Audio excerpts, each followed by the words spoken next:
अप्रैल महीने में थोक महंगाई बढ़कर 1.26% हो गई है। महंगाई का 13 महीना का उच्चतर स्तर है। इससे पहले मार्च 2023 में थोक महंगाई दर 1.34% थी। खाने पीने की चीजों की कीमत बढ़ने से महंगाई बढ़ी है।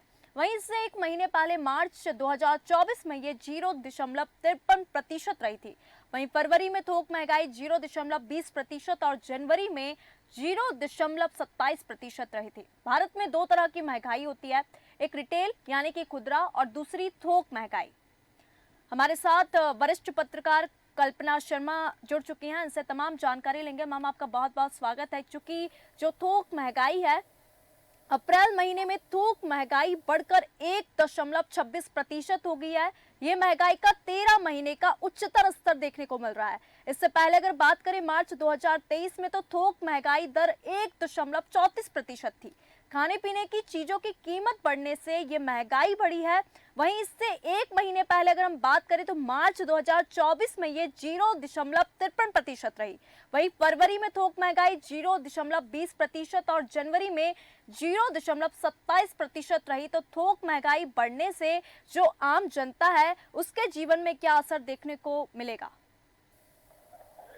बिल्कुल, महंगाई का असर सबसे ज्यादा आम जनता झेलती है। बिल्कुल। क्योंकि अपर फैमिलीज को वैसे भी कोई असर नहीं पड़ता, क्योंकि वो कभी मार्केट सब्जी लेने जाता ही नहीं।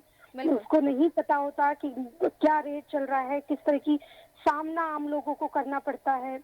पेट्रोल डीजल के दाम बढ़े, उसके बाद जिस तरह से महंगाई अपनी चरम पर है, आप देखिएगा सब्जी लेने आप जाते हैं 40 रुपए किलो आलू हो गया है। ऐसी कंडीशन में अगर ये आंकड़ा आता है तो ये कोई चौंकाने वाला आंकड़ा नहीं है। ये तो बिल्कुल। सब जानते हैं कि महंगाई अपनी चरम पे है, लेकिन सरकारों का इस ओर जिस तरह से ध्यान होना चाहिए वो नजर नहीं आता। ये बहुत दुखद है।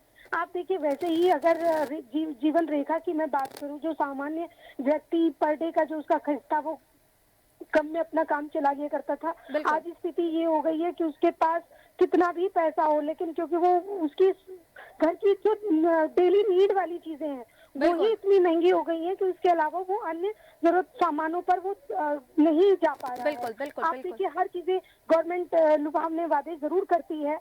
आपने फ्री राशन देने की बात करी, आपने अन्य चीजों की बात करी। उन गरीबी रेखा के नीचे वाले लोगों को लिए आप सुविधा तो देते हो, लेकिन आप ये भूल जाते हो कि वो भी वर्ग है जो हर चीज में टैक्स दिए जा रहा है, जिसकी जरूरतों का सामान इजीली मुहैया नहीं करा पा रहा है, जिसको सिर्फ सबसे बड़ी बात कि वो पैसा भी दे रहा है। उसको खाद्य की बिल्कुल। अगर मैं बात करूं, उसमें स्थिति ये है कि इतनी ज्यादा मिलावट है कि उसका भी सामना करना पड़ रहा है।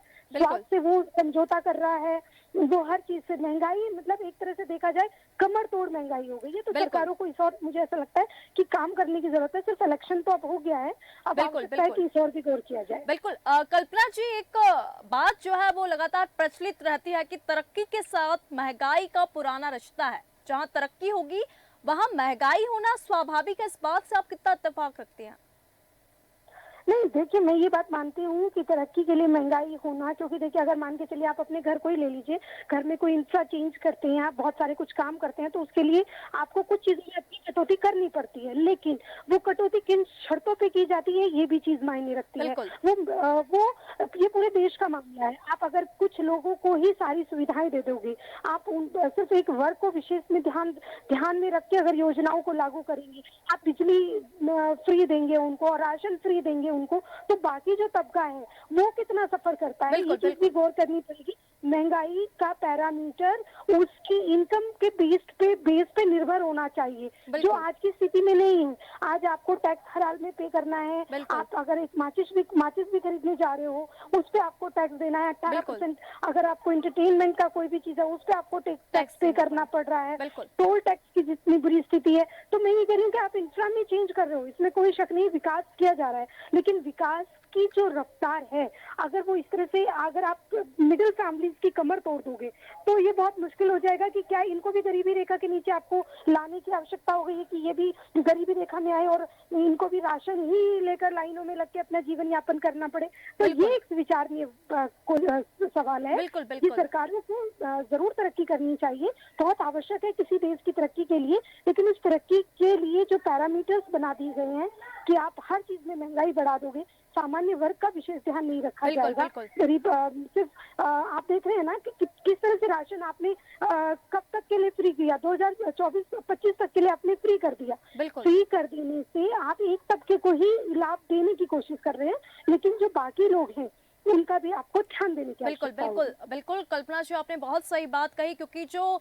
गरीबी और ये जो आम आदमी है इनको सबसे ज्यादा परेशानी होनी पड़ती है, और ये जो महंगाई है ये आम आदमी में किस तरह से परेशानी का कारण बनती है, क्योंकि एक आम आदमी की जो बेसिक आवश्यकता होती है, हम देख सकते हैं ईंधन में महंगाई है, खाने पीने की जो डेली की वस्तुएं हैं उनमें महंगाई देख सकते हैं, हम मेडिकल में देखते हैं वहां महंगाई, हाउस होल्ड की जो चीजें हैं, और सबसे ज्यादा कहीं ना कहीं एजुकेशन में भी प्रभाव पड़ता है, जिससे जो आम नागरिक है वो उनके बच्चों पे बुरा असर यहाँ पे पड़ता है।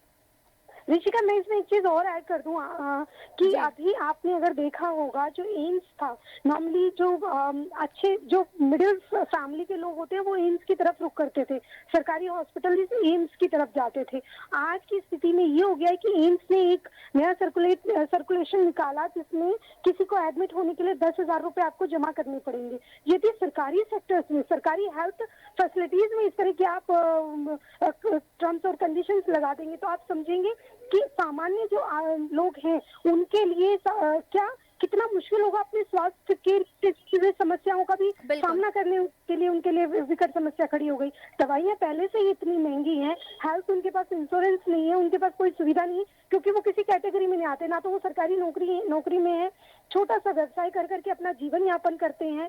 तो अगर ऐसी स्थिति है कि जीएसटी आपको इतना पे करना पड़ रहा है तो इन सारी चीजों पे गवर्नमेंट को बहुत जरूरत है बहुत कि एक बिल्कुल बार दोबारा से रिकॉल करके इन सारे पैरामीटर्स को भी गौर किया जाए कि ये कौन सा तबका है जो इतना ज्यादा सफर कर रहा है। सुसाइड केस बढ़ रहे हैं, आप बिल्कुल किसानों की बात कर लेते हो, आप अन्य सेक्टर्स की बात कर लेते हो, लेकिन आप इस पर भी गौर करने की आवश्यकता है कि वो कौन सा तबका है जो इतनी ज्यादा परेशानियों के बीच अपने आप को स्टेबल रखने के लिए इतनी मेहनत कर रहा है और उसके बाद भी नतीजा सिफर है। बिल्कुल बिल्कुल कल्पना जी, और यहाँ पे जो अभी रिपोर्ट आई है उसमें हम देख रहे हैं कि खाद्य महंगाई दर मार्च के मुकाबले 4.65% से बढ़कर 5.52% हो गई है। जो रोजाना की आवश्यकताओं की जो सामान होते हैं, रोजाना की जरूरतों के सामानों की महंगाई दर 4.51% से बढ़कर 5.1% हो गई है। फ्यूल और पावर की थोक महंगाई दर की बात करें तो 0.87 से बढ़कर 1.38% रही है। तो बहुत बहुत धन्यवाद कल्पना जी तमाम जानकारी देने के लिए इस मुद्दे पर। तो दर्शकों, इस वक्त जो थोक महंगाई है वो काफी ज्यादा बढ़ चुकी है। अप्रैल में जो रिटेल इन्फ्लेशन दर था वो 11 महीने में सबसे कम रहा, अप्रैल में ये घटकर 4.43 हो गया, और जून 2023 में ये 4.81% हो गया। तो देश न्यूज में खबरों का सिलसिला लगातार जारी है, देखते रहिए देश न्यूज। नमस्कार।